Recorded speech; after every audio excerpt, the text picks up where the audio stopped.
Hey guys, and welcome back to this channel. In this video I'll be showing you guys how you can add like a MacBook filter on your videos in CapCut PC. So you are just going to like find MacBook cards or like MacBook those like blue birds. You can like find those like PNGs online, so just add that to track and add it on top of your video. And here is where you are going to use keyframes to sort of move it. So I'm just going to place it right here, and I'm just going to add a keyframe, kind of zoom in a little bit, and then whenever her head moves, even just the slightest, you are going to move the filter with the like head.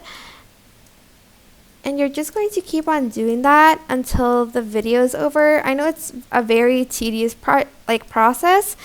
You can also like kind of scale it up a little bit if the person's like going closer to the camera. You can do that, but I'm just going to show you like this, and this is what it should look like at the end. I hope this tutorial was helpful for you guys. Don't forget to like, comment, share, and also subscribe to this channel if you haven't done that already. If you have any questions, just leave it in the comment section down below, and I'll try my best to answer them all for you guys. And if you found this video helpful, please click the thanks button above the description box down below. Thank you so much for watching. Bye!